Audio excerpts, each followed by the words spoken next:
इलाक़े के मुअज़्ज़ज़ अहबाब,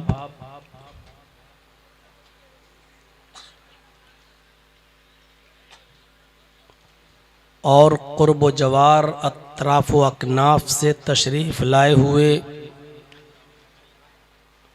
मुअज़्ज़ज़ सामईन हज़रात,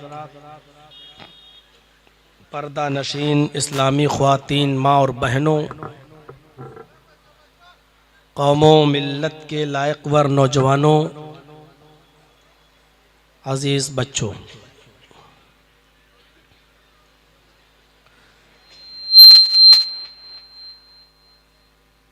आधी रात तकरीबन गुज़र चुकी है और आप अब तक दिल जमाई के साथ बैठे हुए हैं। इसमें कोई शक नहीं कि ये आपकी हिम्मत और आपका अजीम हौसला है। हम ख़तीब लोग तो स्टेज पर आते हैं, 1-1.5 घंटा रहते हैं, बोल देते हैं, फिर चले जाते हैं, लेकिन आपका इशा की नमाज के बाद से बैठना और जब तक प्रोग्राम ख़त्म न हो जाए तब तक बैठे रहना और सुनना, यकीनन ये आपकी हिम्मत व जवामर्दी है। अल्लाह रब्बुल आलमीन आपको इसका पूरा पूरा अजर अज़ीम अता फ़रमाए। जो बातें कही गई हैं, कही जा रही हैं, और आप लोगों ने जिनकी बातें सुनी हैं, अल्लाह रब्बुल आलमीन हम कहने वालों को भी और सुनने वालों को भी अमल की पूरी पूरी तौफ़ीक़ अता फ़रमाए। मुझे हो सकता था कि और लेट टाइम मिलता, लेकिन मेरे साथ भी मजबूरी है। प्रोग्राम को ख़त्म करते ही फ़ौरन यहाँ से मुझे बागडोगरा की तरफ निकलना है, फ़्लाइट पकड़नी है, और कल से 2 रोज़ा प्रोग्राम है दिल्ली के अंदर। ऑल इंडिया अहले हदीस कॉन्फ्रेंस है, दोनों दिन मुझे उसमें रहना है। और सऊदिया के मस्जिद नबवी के इमाम मोहतरम तशरीफ़ ला चुके हैं, मुझे उस कॉन्फ्रेंस में शिरकत करनी है। इसलिए पहले ही बता दिया गया था कि आप इतने बजे टाइम दे दें, इतने बजे मैं ख़त्म कर दूंगा, इतने बजे आप गाड़ी छोड़ दें, उतने बजे तक मुझे एयरपोर्ट पहुंचना है। बहरहाल अल्लाह रब्बुल आलमीन उस कॉन्फ्रेंस को कामयाब फरमाए। जिस तरह आपका ये जलसा हर शख्स चाहता है कि हमारा प्रोग्राम कामयाब हो, जिस तरह ऑल इंडिया अहले हदीस कॉन्फ्रेंस बहुत दिनों के बाद, कोरोना वगैरह आ गया था जिसकी वजह से नहीं हो पाई, अब बहुत दिनों के बाद हो रही है, उसके लिए भी आप दुआ कीजिए कि अल्लाह रब्बुल आलमीन उस कॉन्फ्रेंस को भी कामयाबी से हमकिनार फरमाए। मेरे साथियों, कुरान करीम की जो आयत मैंने खुतबे मसनूना के बाद आपके सामने तिलावत की है, उस आयत के अंदर अल्लाह तबारक व तआला ने दुनिया की चीज़ों को और दुनिया के ऐशो आराम को और दुनिया के आसाइशो आराम की चीज़ों को धोखे का सामान कहा है।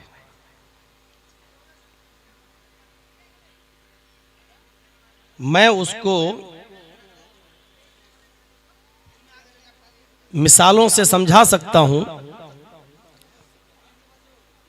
कोई चीज है जो दूर से बड़ी खूबसूरत लगती है, लेकिन करीब से अगर देखा जाए तो बहुत ही घिनौनी और बहुत ही घटिया वो होती है। आज का ये मॉडर्न जमाना है, मोबाइलों से गुफ्तगू हो जाती है, शादी के रिश्ते भी मोबाइल से तय हो जाते हैं, और अब तो ये होता है कि जो पहले होता था कि लड़के वाले लड़की के घर जाते थे और लड़की को देखते थे, अब तो वो कहते हैं कि आप फोटो भेज दीजिए व्हाट्सएप पर, हम यहीं से देख लेते हैं और फैसला कर लेते हैं कि रिश्ता भाई हमें करना या नहीं करना। अब फोटो में लड़के का हो या लड़की का, वो फोटो कितना खूबसूरत आता है, या बदसूरत लड़के को या लड़की को भी बड़ा खूबसूरत बनाया भी जा सकता है। ऐसे ऐसे सॉफ्टवेयर आ चुके। अब किसी लड़की ने फोटो भेजा फिल्टर लगाकर, देखने में थी वो काली कलूटी, भले ही कोयले जैसी, लेकिन फिल्टर से जब उसने फोटो को बनाया और आपको भेज दिया, आप धोखे में आ गए। माशाअल्लाह, बड़ी खूबसूरत है हमारी मंगेतर या जिससे हमारा रिश्ता हो रहा है। और जब शादी हुई उससे और वो घर आई आपके, तो आपको एक दिन पता ही नहीं चल सका, मेकअप वेकअप की हुई थी, और जब दूसरे दिन उसने नहाया धोया मेकअप हटा, तब आपको पता चला कि अरे मेरे साथ तो धोखा हुआ है, फोटो में बड़ी खूबसूरत दिखाई गई और हकीकत यह है इसकी। तो दूर से कोई चीज बड़ी खूबसूरत नजर आती है, लेकिन हकीकत यह है कि जब उसको पास से देखा जाए तो वो बहुत ही ज्यादा कबीह और बदसूरत और खराब होती है। इसी को कहते धोखे में डालना या नजरों का धोखा। कभी आप बंबई जाएं और जुहू चौपाटी घूमने जाएं, तो जुहू चौपाटी आने से पहले, समंदर के आने से पहले 1 या 1.5-2 किलोमीटर की दूरी से आप देखेंगे तो समंदर के इर्द गिर्द भी जो बालू है, जो रेत पड़ी हुई है, वो भी आपको पानी नजर आएगा। दूर से आपको पानी नजर आएगा, समंदर नजर आएगा, लेकिन जब आप उसके करीब जाएंगे, उसके पास पहुंचेंगे, तब पता चलेगा कि ये पानी नहीं है, ये तो रेत है, पानी तो अभी और दूर पे है। दूर से जो चीज पानी नजर आ रही थी आपको, करीब जाकर आपने देखा तो वो बालू थी, रेत। पंखा इधर करो, कीड़े आ रहे हैं, कितना तो 1-2 मुंह में चला गया। तो आप अंदाजा लगा सकते हैं कि दूर से कोई चीज बड़ी खूबसूरत नजर आती है, लेकिन करीब से जाने के बाद देखो तो वो चीज बड़ी बदसूरत होती है, कभी होती है। अल्लाह ने यही मिसाल दुनिया की दी है। वमा हाज़िहिल हयातुद दुनिया इल्ला मताउल गुरूर। दुनिया की जिंदगी तो महज धोखे का सामान है। दुनिया की जिंदगी महज धोखे का सामान। ये दुनिया बड़ी खूबसूरत नजर आती है, इस दुनिया की रमक चमक और दमक बहुत अच्छी लगती है। हर इंसान चाहता है कि हम एयर कंडीशन की हवा में सोएं। हर आदमी चाहता है कि मेरे बच्चों के पास दुख और तकलीफ नाम की कोई चीज ना आए। हर शख्स चाहता है कि मेरे घर में फ्रिज हो और उसका ठंडा पानी मैं पीऊं। हर शख्स चाहता है कि हमारे पास गर्म कपड़े हों, हम उनको पहने सर्दियों में। और इन चीजों के लिए वो बहुत कुछ करता है, यहां तक कि इन चीजों के हुसूल के लिए वो ये भी नहीं देखता कि हम जो काम कर रहे हैं, जो बिजनेस कर रहे हैं, जो तिजारत कर रहे हैं, जो कारोबार कर रहे हैं, वो जायज है या नाजायज है, वो ये भी नहीं देखता।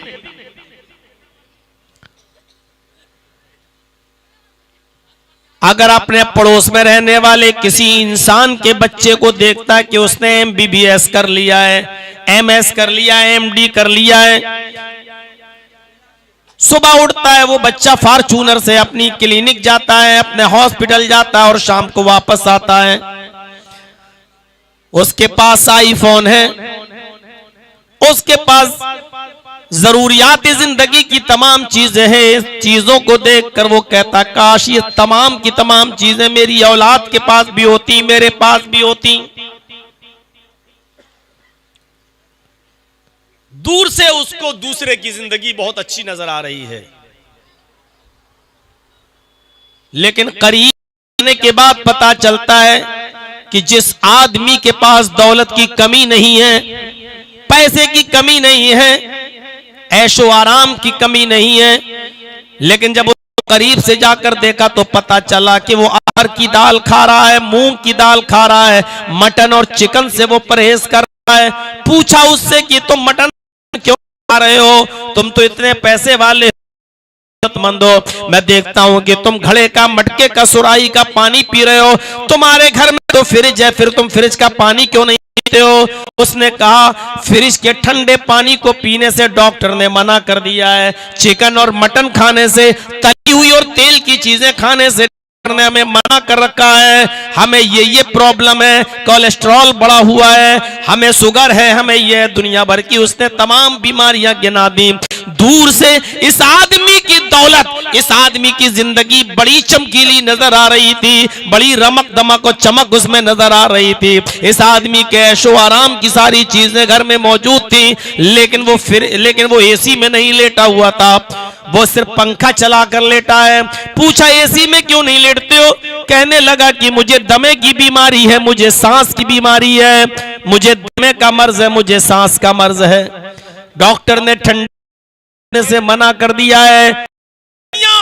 दूर से बहुत अच्छी नजर आती है, लेकिन करीब से जाकर देखोगे तो ये धोखे का सामान है।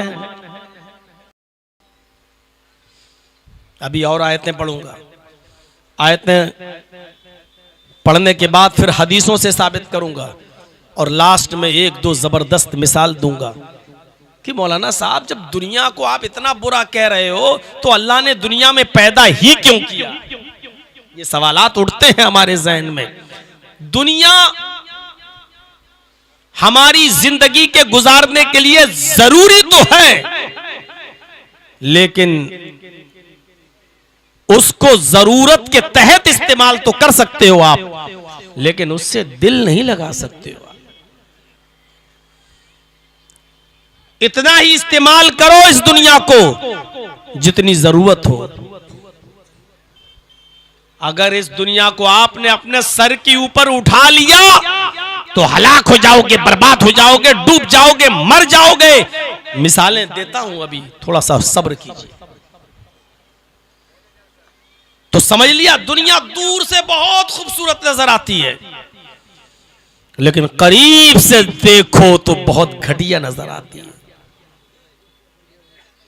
आइए एक दूसरी मिसाल से मैं आपको समझाऊं। कुरान करीम में अल्लाह रब्बुल आलमीन ने फरमाया, या अय्युहन्नास इन्न वअदल्लाहि हक़ फला तगुर्रन्नकुमुल हयातुद दुनिया वला यगुर्रन्नकुम बिल्लाहिल गरूर। यहां अल्लाह तबारक व तआला ने दुनिया की मिसाल कैसे दी है? आए लोगों, अल्लाह का वादा बरहक है। भाई दुनिया जो तुम देख रहे हो ये खत्म हो जाएगी, उसका ये वादा बरहक है।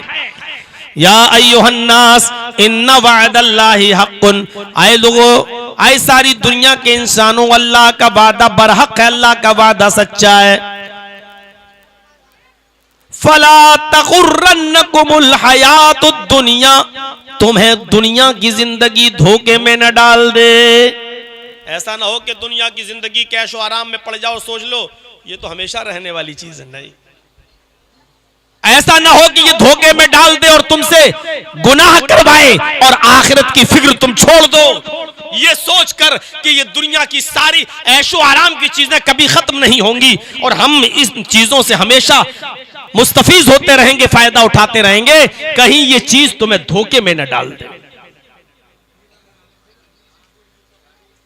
फला तगुर्रन्नकुमुल हयातुद दुनिया, ये दुनिया की जिंदगी तुम्हें कहीं धोखे में न डाल दे।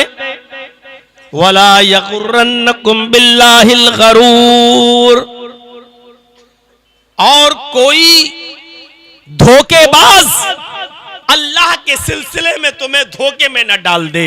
अरे अल्लाह है ही नहीं, अगर अल्लाह होता तो हमें ऐसा करने के लिए मजबूर नहीं करता, ये नहीं करता, वो नहीं करता। कहां है अल्लाह? शराब लोग पीते रहते हैं, जुआ खेलते रहते हैं, अगर अल्लाह है तो तुरंत अजाब क्यों नहीं भेजता है? कहीं अल्लाह के सिलसिले में ये धोखे में न डाल दे। कौन धोखेबाज? यहां गरूर से मुराद शैतान। कहीं तुम्हें धोखा देने वाला धोखाबाज शैतान कहीं अल्लाह के ताल्लुक से तुम्हें धोखे में न डाल दे। पहली चीज, कहीं दुनिया की जिंदगी तुम्हें धोखे में न डाल दे। अल्लाह का वादा बड़ा कि ये दुनिया मिटेगी, ये दुनिया खत्म होगी, ये दुनिया को एक दिन तबाह होना है, डिस्ट्रॉय होना है, खत्म होना है। कहीं दुनिया की चकाचौंध और दुनिया की ऐशो आराम की जिंदगी कहीं धोखे में न डाल दे कि हम हमेशा रहेंगे इस दुनिया में। नहीं,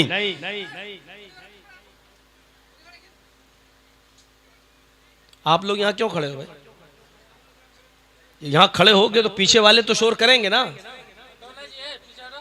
ये वॉलंटियर लोगों की जिम्मेदारी है कि लोगों को हटाएं, यहां जगह खाली करवाएं। सबसे पहली तकरीर मैंने मऊनात भंजन में की थी, सोनिया वाड़े में। उस वक्त मेरी उम्र थी 17 साल, और उसके 10 महीने के बाद मैंने एक तकरीर की थी बॉम्बे में बाल ठाकुरे के खिलाफ, बांद्रा में, जिसमें 2 दिन के लिए मैं लॉकअप में रहा था और नाबालिग होने की वजह से बच गया था। 18 साल से लेकर आज 46 साल हो गए, 46 ईयर। ये 28 साल से मैं तकरीरें कर रहा हूं और 28 साल से बिहार और बंगाल आ रहा हूं। अगर कोई हमसे 28 साल का हिसाब किताब ले और ये कहे कि जर्जी साहब आपने बिहार और बंगाल और झारखंड में इस 28 साल के अंदर कितना बदलाव देखा, कितनी चेंजिंग देखी, तो मैं ये कहूंगा कि 28 साल पहले भी आप जीरो थे और आज भी आप जीरो हैं। 28 साल पहले भी कुत्ते की दुम की तरह टेढ़े थे और आज भी आप टेढ़े हैं। कोई फर्क नहीं पड़ा आपके ऊपर, आपकी ज़हनियतों पर, आपके अखलाक पर, आपके किरदार पर, आपकी समातों पर, आपके कानों पर और आपके दिलों पर। आप पहले भी जहालत में डूबे थे, आज भी वहीं पर खड़े हैं।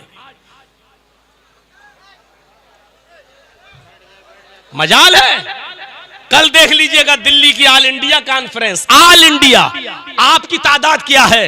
कल देख लीजिएगा वहां की तादाद, और मजाल है कि एक आदमी ऐसा खड़ा हो जाए वहां पर।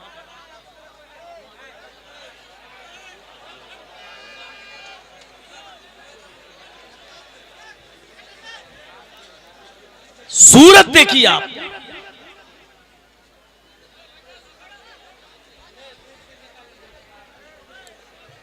ये खड़े होकर जितने लोग मोबाइल में जो कैमरा चला के वीडियो बनाते हैं ना, इनसे डिस्टर्ब होता है माहौल। इतना शौक है, पहले आइए और आगे बैठिए।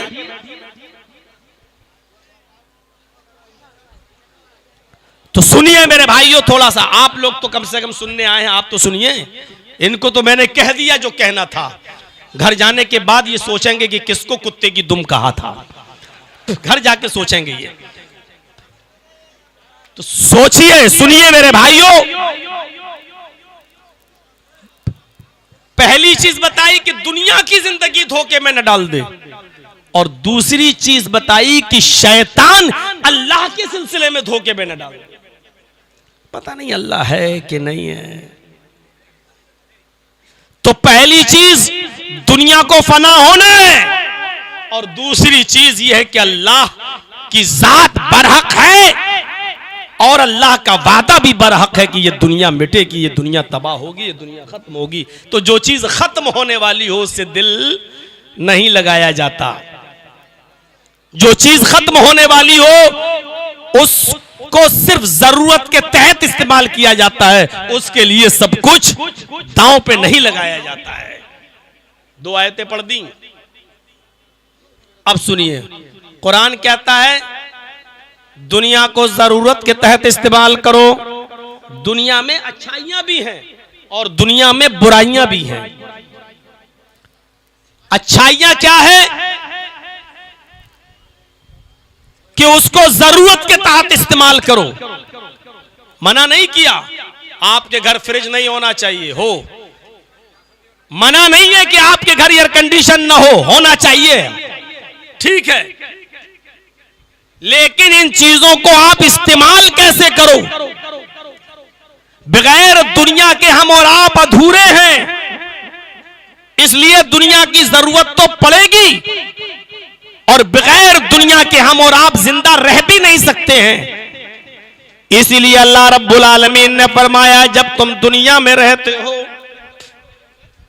तो दुनिया की अच्छाइयां और दुनिया की भलाइयां तलब करो। अल्लाह से दुआ सिखलाई कि तुम ये दुआ मांगते रहा करो, रब्बना आतिना फिद दुनिया हसनतन व फिल आखिरती हसनतन व क़िना अज़ाबन्नार। रब्बना आतिना फिद दुनिया हसनतन व फिल आखिरती हसनतन व क़िना अज़ाबन्नार। आए हमारे रब, तू दुनिया में हमें हसना, खैर और भलाइयां तू हमें अता फरमा। देखिए, ये नहीं कहा दुनिया छोड़ दो, ये नहीं कहा कि बीवी छोड़ो, बच्चे छोड़ो, घर छोड़ो, मकान छोड़ो और जंगल में चले जाओ। ये नहीं कहा एक लंबी सी तस्बीह ले लो और जंगल में अल्लाहू अल्लाहू अल्लाहू पढ़ते रहो और बीवी बच्चों के लिए कमाना छोड़ दो, मेहनत करना छोड़ दो, रहबानियत अख्तियार कर लो। ये नहीं कहा, बल्कि क्या कहा, दुनिया में बीवी और बच्चों के लिए कमाओ, मेहनत करो, मजदूरी करो, रिस्क हलाल तलाश करो और दुनिया में जो अच्छाइयां हैं वो तुम अपने रब से मांगो।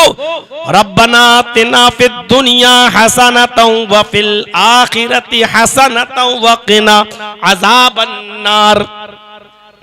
आए हमारे परवरदिगार, है हमारे रब, तू हमें दुनिया में अच्छाइयां अता फरमा, व फिल आखिरती हसना, और आखिरत के अंदर भी भलाइयां और खैर हमें अता फरमा।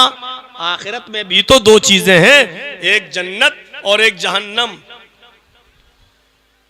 तो दुनिया की भी बुराइयों से बचो और आखिरत की भी बुराई से, जहन्नम से अल्लाह की पनाह मांगो, नजात मांगो और ये कहो कि अल्लाह आखिरत की भी भलाइयां अता फरमा, वक़िना अज़ाबन्नार, और जहन्नम के अजाब से, दोज़ख के अजाब से हमें बचा ले, हमारी हिफाजत फरमा। ये अल्लाह रब्बुल आलमीन ने दुआ सिखलाई है।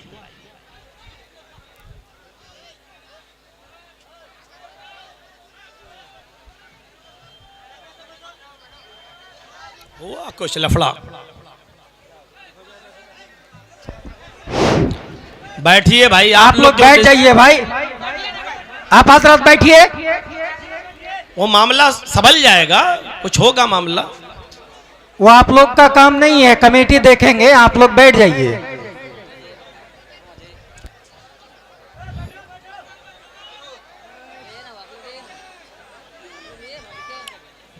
आप लोग थोड़ा सुकून बना लीजिए, इस तरीके से करेंगे तो अभी हमारा भी टाइम हो जाएगा चले जाने का, तो आप कुछ सुन भी नहीं पाएंगे। थोड़ी देर बैठ जाइए, सुन लीजिए। अभी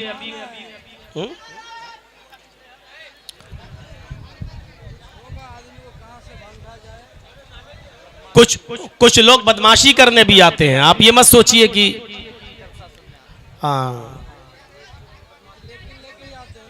कुछ लोग ऐसा भी होते हैं जो आपके जलसे को सिर्फ खराब करना चाहते हैं और कुछ नहीं होता है। आप बैठिए, खामोश हो जाइए।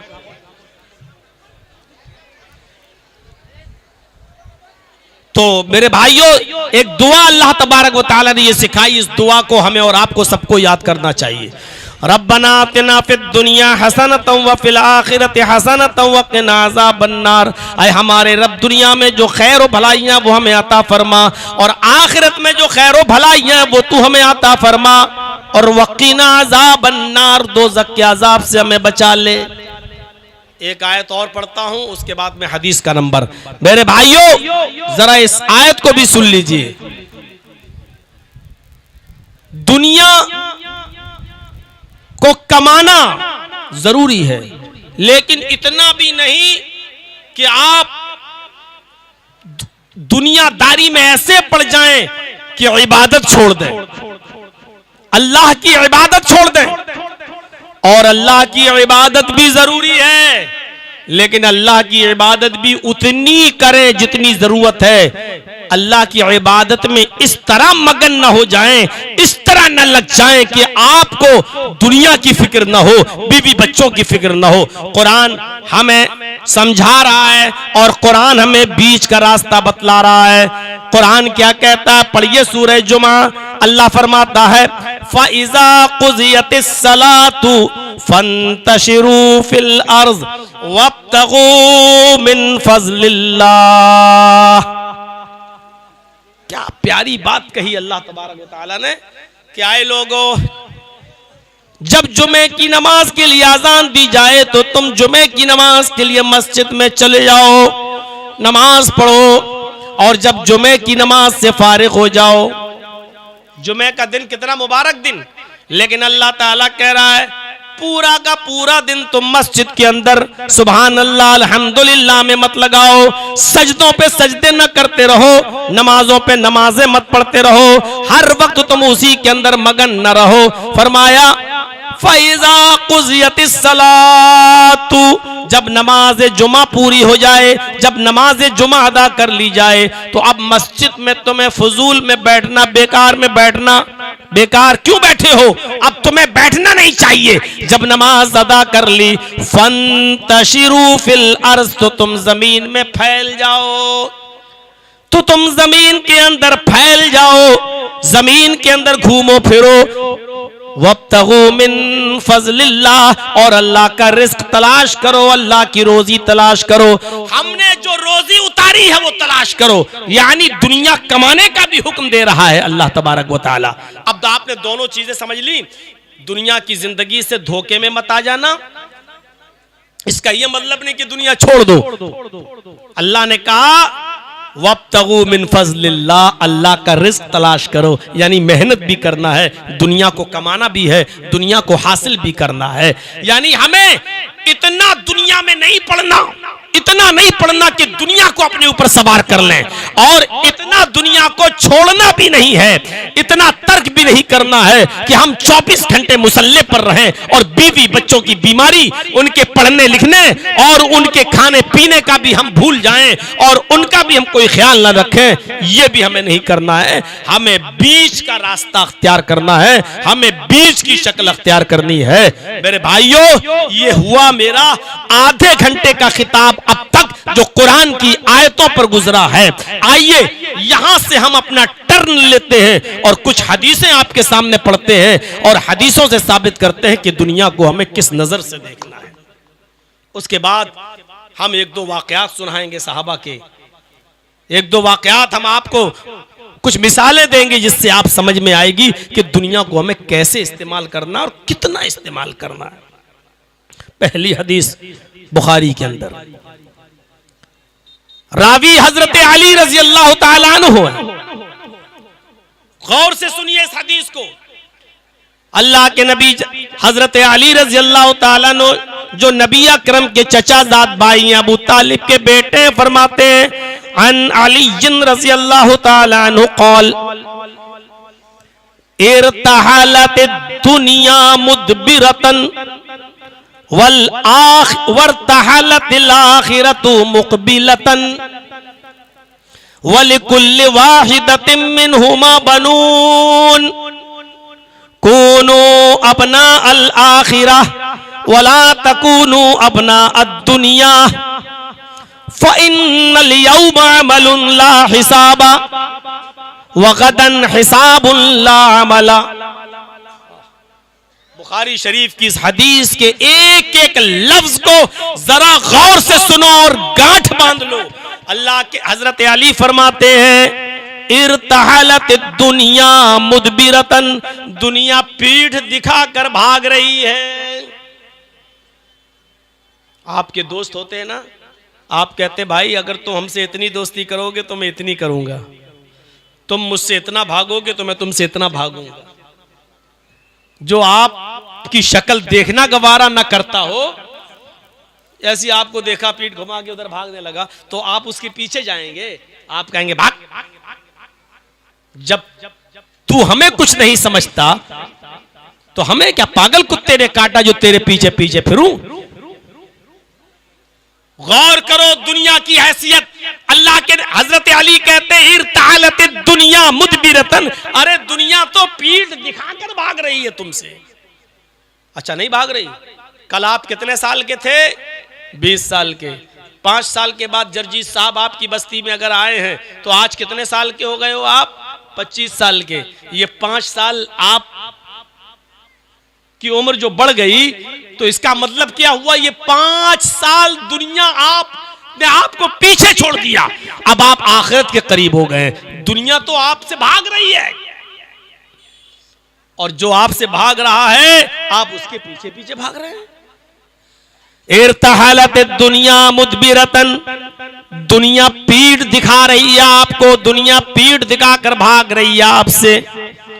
वर्तहलतिल आखिरतु मुकबिलतन, और आखिरत सामने की तरफ आ रही है, तुम्हारे आगे आ रही है। भैया आप लोगों को ही ज्यादा गर्मी लग रही है क्या? यार कितना कीड़ा यहां आ रहा है, या तो ये बंद कर दो, फिर हम अंधेरे में बोल लेंगे, फिर आप कहेंगे लेडीज में शक्ल नहीं दिखाई दे रही है। भाई हमें कोई मतलब नहीं पंखे से, लेकिन कीड़ा इतना गिर रहा है कि बर्दाश्त से बाहर है। मैं आपको बता नहीं सकता हूं कि 2-3 कितना हलक के अंदर जा चुका है।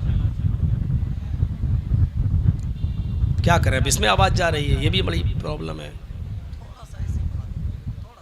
ये थोड़ा सा पीछे कर सकते हैं, इधर थोड़ा उधर करना है तो आवाज कम आएगी।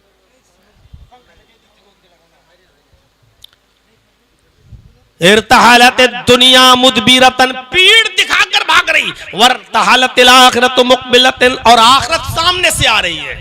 भाई आप जर्जीत साहब 20 साल के थे तब से आ रहे हैं। सबसे पहले तीतवारी में आए थे बिहार में, उस वक्त मेरी उम्र मुश्किल से 20 साल थी। पहली तकरीर तीतवारी में हुई थी। आज 46 साल, मतलब 26 साल का जमाना गुजर गया। मतलब 26 साल दुनिया हमें पीठ दिखाकर भाग चुकी है, आखिरत इतना मेरे करीब आ चुकी है। यानी दुनिया हमसे दूर हो चुकी है और आखिरत हमारे करीब आ चुकी है, ये मतलब है। आगे फरमाते हजरत अली रज़ी अल्लाह ताला अन्हु, बुखारी शरीफ की रिवायत है, दुनिया पीठ दिखाकर भाग रही है और आखिरत तुम्हारे सामने आ रही है। जैसे जैसे तुम दुनिया में दिन गुजारते जा रहे हो, दुनिया पीछा छुड़ा रही है और आखिरत तुम्हारे सामने तुम्हारे करीब आ रही है। वलिकुल्लि वाहिदतिन मिनहुमा बनून, हर एक की औलादें हैं। दुनिया के भी बच्चे हैं और आखिरत के भी बच्चे हैं। दुनिया के भी बेटे हैं, आखिरत के भी बेटे हैं। दुनिया की भी औलाद है और आखिरत की भी औलाद है। क्या मिसाल दी है यार। वलिकुल्लि वाहिदतिन मिनहुमा बनून, इन दोनों में से, दुनिया और आखिरत में से हर एक के बच्चे हैं। दुनिया की भी औलाद है और आखिरत की भी औलाद है। कूनू मिन अबनाइल आखिरा, लोगो आखिरत की औलाद बनो, लोगो आखिरत के बच्चे कहलाओ, आखिरत की औलाद बनो।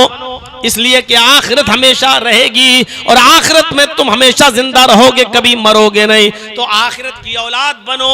वला तकूनू मिन अबनाइद दुनिया, तुम दुनिया की औलाद में से मत बनो, दुनिया की औलाद मत कहलाओ, दुनियादार मत बनो, आखिरत के मुतलाशी बन जाओ, दुनिया से पीछा छुड़ाओ और आखिरत को अपने करीब लाओ। वलिकुल्लि वाहिदतिन मिनहुमा बनून ला तकूनू मिन अबनाइल आखिरा, आखिरत के बेटे बनो। वला तकूनू मिन अबनाइद दुनिया, दुनिया की औलाद मत बनो, दुनिया के बेटे मत बनो, दुनिया के बच्चे मत बनो।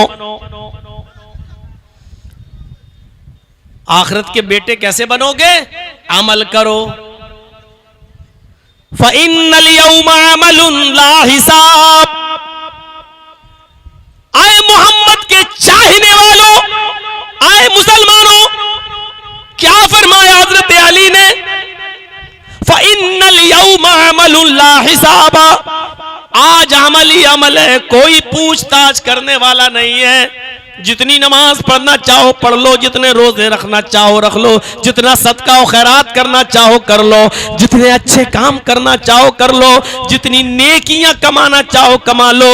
आज अमल ही अमल है, तुमसे कोई हिसाब किताब करने वाला नहीं होगा, तुमसे कोई पूछताछ करने वाला नहीं होगा। लेकिन अगर दुनिया में तुमने नेक अमल नहीं किए तो याद रखना वगदन हिसाबुल्ला अमला, कल कयामत के दिन हिसाब किताब होगा और वहां अमल करने का मौका नहीं होगा।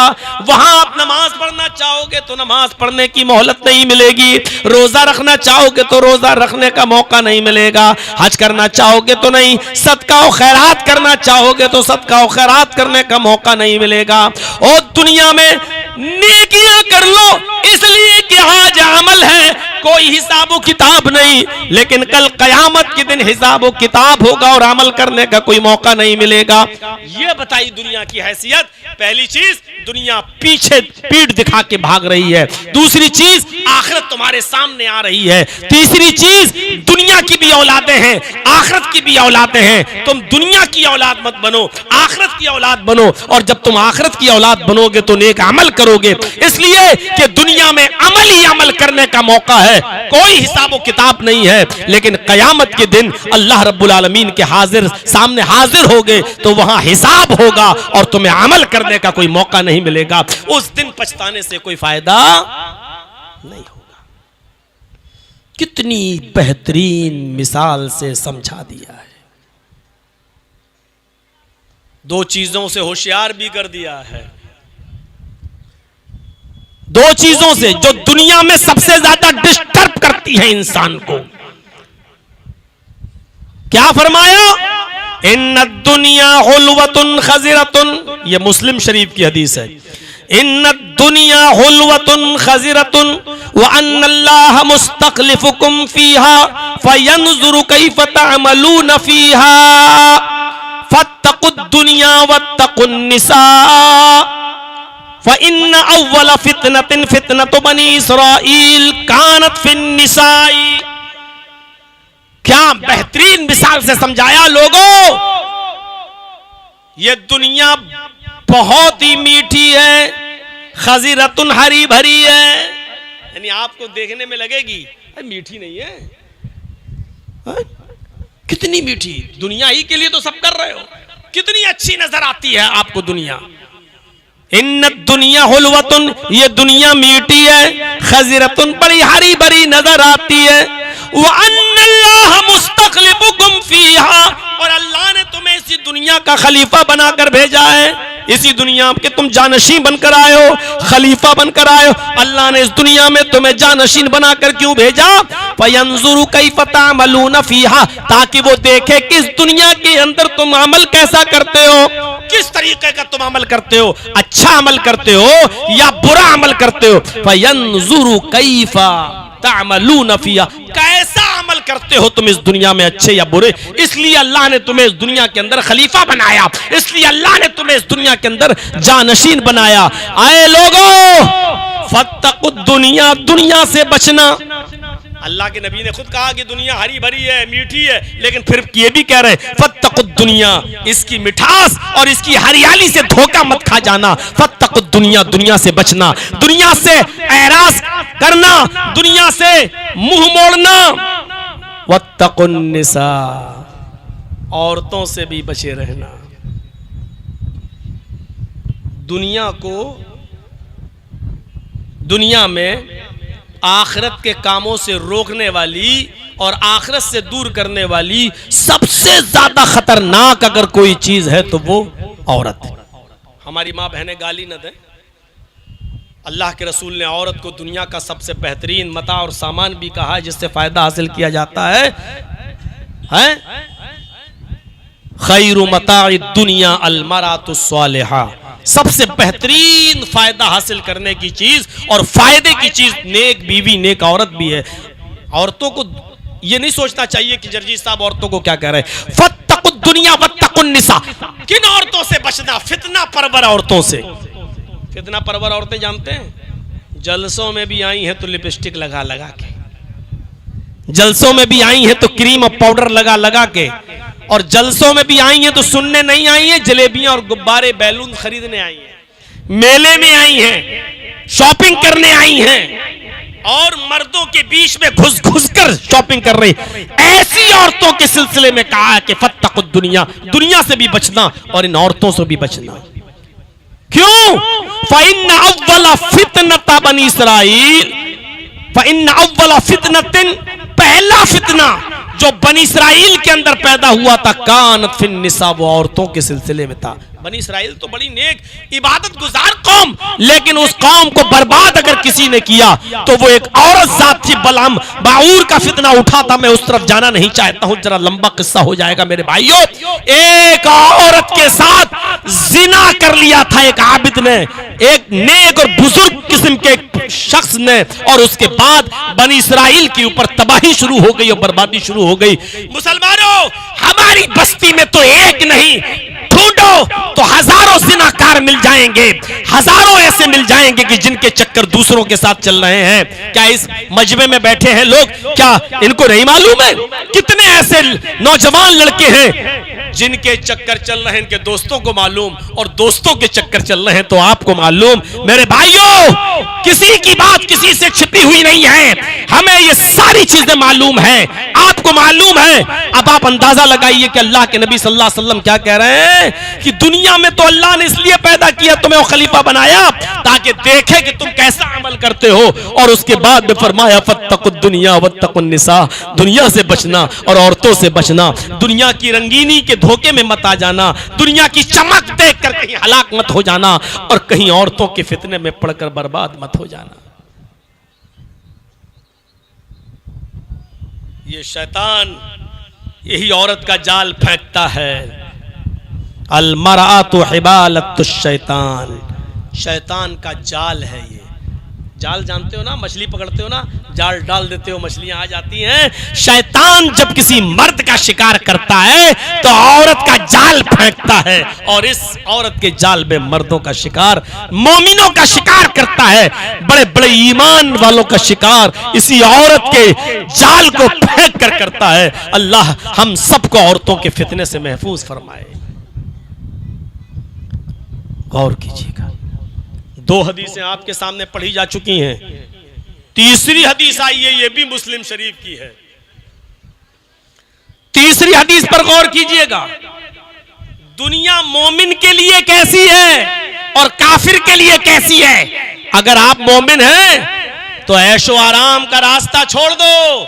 अद-दुनिया सिजनुल मोमिन व जन्नतुल काफिर, ये दुनिया मोमिन के लिए जेल खाना है और काफिर के लिए जन्नत है। अरे दुनिया के ऐशो आराम की चीजें तो काफिरों के लिए हैं, मोमिनों के लिए तो अल्लाह के नबी ने कहा कि दुनिया जेल खाना है।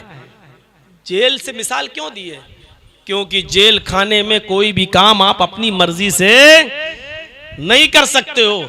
आप अपनी मर्जी से सो नहीं सकते, आपको जेल के मैनुअल के हिसाब से सोना पड़ेगा, जेल के मैनुअल के हिसाब से उठना पड़ेगा, जेल के मैनुअल के हिसाब से खाना पड़ेगा, जेल के मैनुअल के हिसाब से आपको नहाना पड़ेगा। आपकी अपनी कोई मर्जी को दखल नहीं होता है, और जेल की जिंदगी मुझसे ज्यादा बेहतर कौन जानता होगा। मेरे भाइयों, जरा तसव्वुर कीजिए, जेल खाना कहा है दुनिया को मोमिन के लिए। यानी आए मुसलमानों, जिस तरह जेल के अंदर इंसान अपनी मर्जी का मालिक नहीं होता, जेल मैनुअल के हिसाब से चलता है, तुम भी इस दुनिया में अपनी मर्जी के मालिक नहीं हो। जो चाहो खाओ, जो चाहो पियो, जो चाहो पहनो, जब चाहो तब सो जाओ, जब चाहो तब उठो। नहीं नहीं, तुम्हें तब उठना है जब तुम्हें तुम्हारा नबी जनाब मोहम्मद रसूलुल्लाह तुमसे उठने को कहे। फरमाया अस्सलातु खैरुम मिनन नौम, इसलिए फजर में कहा जाता है कि जिस नींद की अंगड़ाई तुम ले रहे हो और बड़े आराम से सो रहे हो, इस नींद से बेहतर नमाज है। अब तुम्हारा नबी तुम्हें उठा रहा है, अब हुक्म दे रहा है कि उठो, अब ये वक्त है अल्लाह की इबादत करने का। तुम्हें नींद बहुत प्यारी है, लेकिन नींद से भी प्यारी और महबूब चीज नमाज है। उठ और नींद की कुर्बानी दे। मोमिन होगा तो जेल खाने की जिंदगी समझते हुए कि हमें अपनी मर्जी से नहीं सोना है, अब मेरा रब मुझे उठा रहा है तो उठना होगा। फौरन उठेगा, ठंडे पानी से वुजू बनाएगा और मस्जिद की तरफ आ जाएगा। जेल के मैनुअल के हिसाब से तुम्हें चलना पड़ता है जब आप जेल में होते हैं। दुनिया में आपको अल्लाह के कानून के मुताबिक चलना होगा।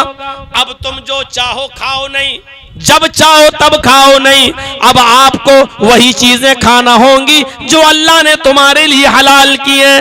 वही चीजें पीनी होंगी जो अल्लाह ने तुम्हारे लिए हलाल की है। वही चीजें पहननी होंगी जिन चीजों के पहनने की इजाजत अल्लाह ने दी है, नबी ने दी है। जैसे जेल में आप हर किस्म का कपड़ा नहीं पहन सकते हो, जेल का ही एक कपड़ा होता है। सजा पाने के बाद आपको वो कपड़ा दे दिया जाता है और आपको जब अपने मुलाकातियों से मिलना होता है तो आप जेल के कपड़े में आएंगे और जेल के मैनुअल के हिसाब से कपड़ा पहनकर आप अपने साथियों से और रिश्तेदारों से मिलेंगे।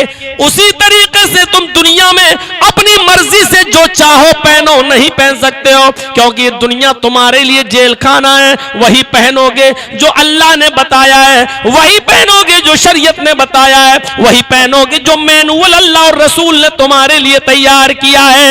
ये दुनिया मोमिन के लिए जेल खाना है। जैसे जेल के अंदर अपनी मर्जी नहीं चल सकती, ऐसी दुनिया में तुम्हारी मर्जी नहीं चल सकती है।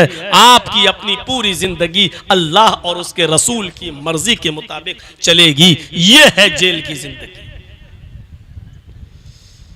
यह है जेल खाना। वह जन्नतुल काफिर, और काफिर के लिए जन्नत है। जन्नत में कोई रोक टोक नहीं होती है ना, खाओ पियो। अरे वो आदम अलैहिस्सलातो वस्सलाम के लिए तो अल्लाह ताला ने पूरी जन्नत में आजादी दे दी थी, बस एक दरख्त के पास जाने से मना किया था कि आए आदम हव्वा फला तक़रब हाज़िह शजरा, इस दरख्त के करीब मत जाना। बस एक पाबंदी लगाई थी, वरना पूरी जन्नत उनके लिए फ्री थी। जो चाहो खाओ, जहां चाहो रहो। लेकिन आदम और हव्वा से लग़्ज़िश हुई और वहां तक पहुंच गए, जिसकी पादाश में फिर दुनिया में भेजे गए। मेरे भाइयों, वरना जन्नत में तो पूरी आजादी है। जहां चाहो घूमो, जहां चाहो रहो, जो चाहो खाओ, जो चाहो पियो, कोई रोक टोक नहीं है। अपनी मर्जी के मालिक रहोगे जन्नत में। ऐसी जिंदगी दुनिया में काफिरों के लिए है, हमारे लिए नहीं है। हमारे लिए जन्नत में है, काफिरों के लिए इसी दुनिया को जन्नत बना दिया गया है। इसलिए किसी काफिर को ऐशो आराम में देखो, अपनी मनमुआफिक जिंदगी गुजारते हुए देखो, तो धोखे में मत आ जाना कि जैसे ये गुजार रहा है वैसे हम भी गुजारे, जैसे इसके पास आराम की सारी चीजें वैसे हमारे पास भी होनी चाहिए। नहीं, वो काफिर है और उसके लिए दुनिया जन्नत है। हम मोमिन हैं, हमारे लिए दुनिया जेल खाना है। 3 हदीसें मैं आपके सामने रख चुका हूं। पहली हदीस, इर्तहलत दुनिया मुदबिरा, दुनिया पीठ दिखा के भाग रही है, आखिरत करीब आ रही है। पहली हदीस। दूसरी हदीस, अल्लाह रब्बुल आलमीन ने इस दुनिया के अंदर तुम्हें पैदा किया, खलीफा बनाया, जानशीन बनाया, ताकि देखे कि वो तुम कैसा अमल करते हो। दुनिया से बचना और औरत से बचना, ये 2 हदीसें। और तीसरी हदीस, दुनिया सिजनुल मोमिन व जन्नतुल काफिर, ये दुनिया मोमिन के लिए जेल खाना है और काफिर के लिए जन्नत है। आइए तीसरी हदीस के बाद चौथी हदीस आपके सामने रखते हैं। ये भी मुस्लिम शरीफ की हदीस है। अल्लाह के नबी सल्लल्लाहु अलैहि वसल्लम ने इस हदीस के अंदर एक बहुत अहम चीज की तरफ इशारा किया है। फरमाया, यहरमु इब्नु आदम व यशिब्बु मिन हुस्नतान, अल हिर्सु अलल माली वल हिर्सु अलल उम्र। यहरमु इब्नु आदम, इब्ने आदम, आदमी, इंसान जैसे जैसे बड़ा होता जाता है, बुढ़ापे की तरफ जाता है, बूढ़ा होता जाता है, यशिब्बु मिन हुस्नतान, उसकी 2 चीजें जवान होती जाती हैं। आदमी बूढ़ा हो रहा है लेकिन उसकी 2 हसरतें दो ख्वाहिशें जवान होती जाती हैं।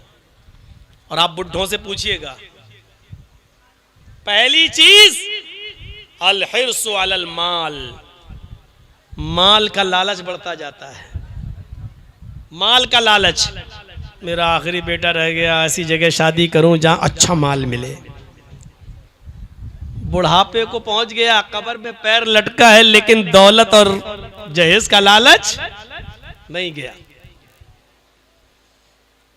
जैसे जैसे इंसान बुढ़ापे के करीब पहुंचता जाता है, उसकी दो ख्वाहिशें जवान होती चली जाती हैं। अल हिर्सु अलल माल, पहली चीज जो जवान होती है वो क्या है? माल और दौलत की हिर्स। आज देख लो कितने दिन की जिंदगी और रह गई होगी। अब पूरा नाम लेके नहीं बोलूंगा, इशारे आप लोग समझते हो, लेकिन फिर भी आखिरी मर्तबा और बन जाऊं, आखिरी मर्तबा और रह जाऊं, एक मर्तबा और रह जाऊं। इंसान की उम्र बढ़ती जाती है, मालो दौलत का लालच भी बढ़ता जाता है, और दूसरी चीज का लालच क्या है? अल हिर्सु अलल उम्र, उम्र में भी इजाफा चाहता है। 70 साल का हो गया, 5 साल और जिंदगी दे दे। 75 साल का हो गया, अल्लाह एक बेटा और रह गया है, इसकी भी शादी अच्छी तरह कर दूं, अल्लाह मुझे थोड़ी सी उम्र और दे दे। 80 साल का हो गया, अल्लाह बेटी रह गई, बेटी से बच्ची पैदा हुई, नवासी बड़ी हो गई, अल्लाह इतना मौका दे दे, नवासी की शादी और देख ले। मेरे भाइयों, इंसान की ये दो ख्वाहिशें खत्म नहीं होती हैं। वो बूढ़ा हो जाता है, लेकिन मालो दौलत की का लालच और उम्र का लालच खत्म नहीं होता है। वो चाहता है कि उम्र भी बढ़ती जाए और मालो दौलत भी बढ़ती जाए। ये 4 हदीसें हमने आपके सामने रखी हैं। तो लालच बहुत बुरी चीज है मेरे भाइयों।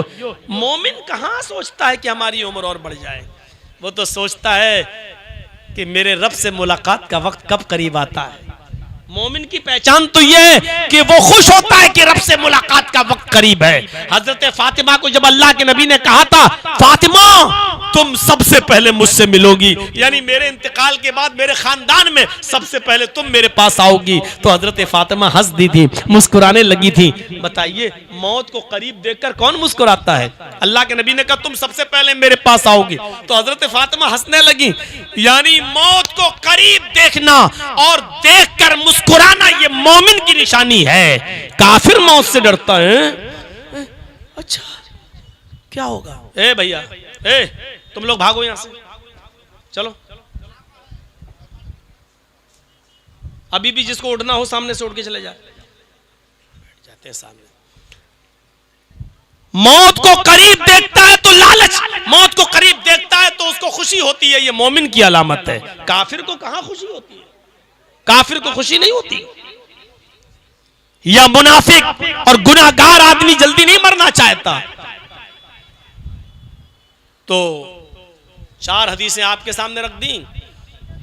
दिल चाहता है कि एक हदीस और सुनाऊं आपको, और यह हदीस भी बहुत प्यारी हदीस है। जरा इस हदीस के एक एक लफ्ज को सुनिए। तिरमिजी शरीफ की रिवायत है, अब्वाब ज़ुहद के अल्फाज हैं। अल्लाह के नबी सल्लल्लाहु अलैहि वसल्लम ने फरमाया, लौ कानत दुनिया तादिलु इंदल्लाहि जनाह बऊज़तिम मा सका काफिरम मिनहु शरबत माइन।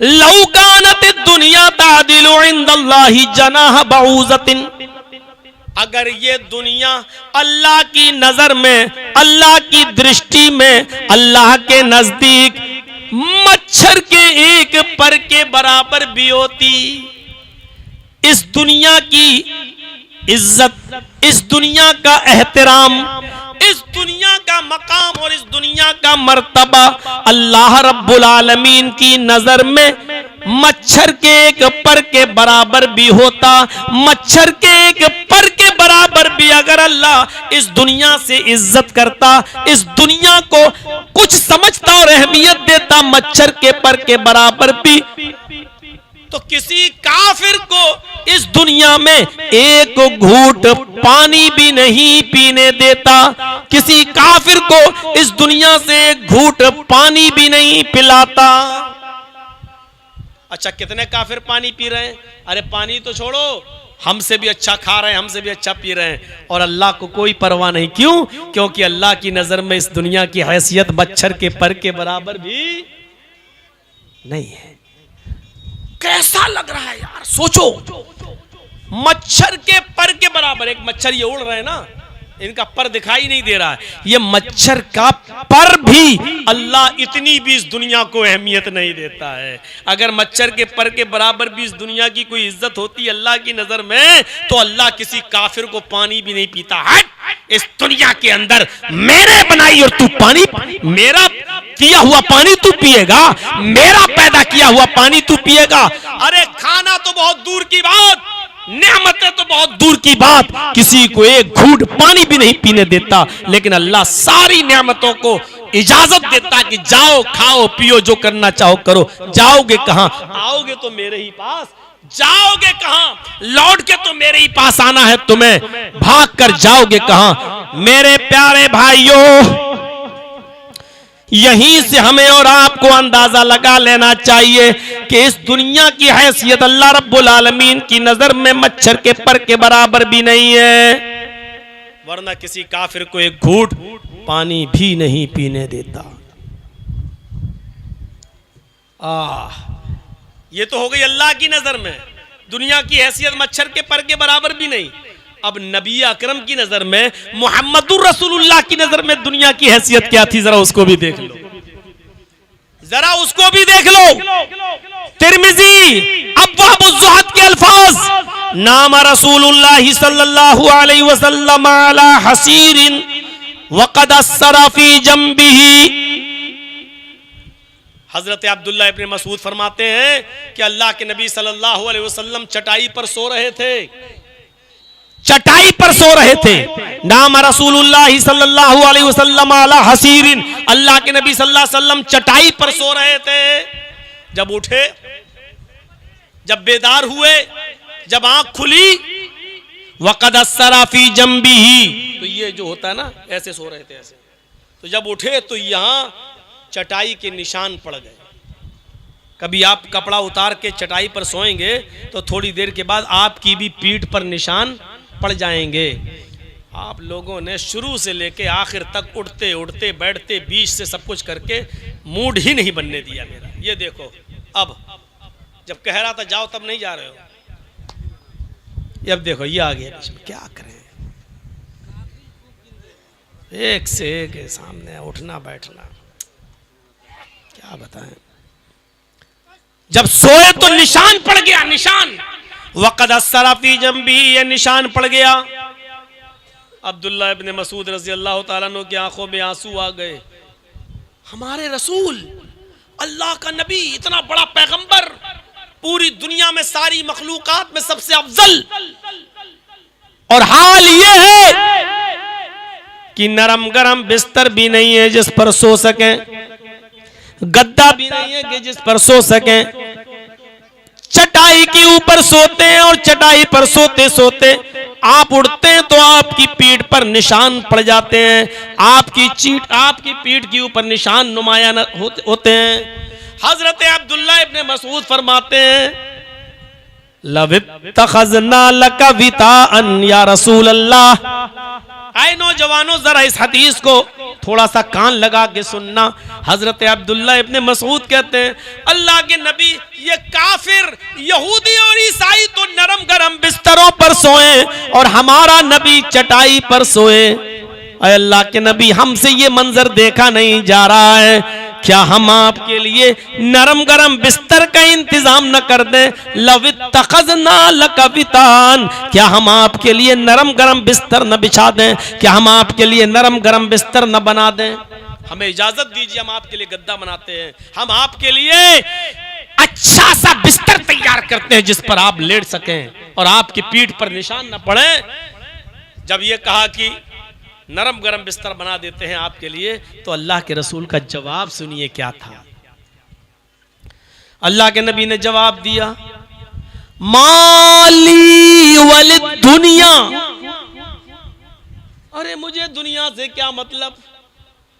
भाई नरम गरम बिस्तर पर तो सभी सोते हैं। अरे आप क्या, जर्जी साहब भी सोते हैं। कौन ऐसा है जो आज चटाइयों पे सो रहा है? लेकिन नबी अकरम के इस जवाब को सुनिए। जब अब्दुल्लाह इब्ने मसूद ने फरमाया क्या हम आपके लिए नरम गरम बिस्तर का इंतजाम न करें, तो अल्लाह के नबी जवाब देते हैं लवित्तखज़ना लकबितान, क्या हम नरम गरम बिस्तर बना दें? तो जवाब देते हैं माली वलिद दुनिया, हमें दुनिया से क्या मतलब, हमें दुनिया से क्या सरोकार, हमें दुनिया में रहना ही कितने दिन है, हमें इस दुनिया से क्या लेना देना।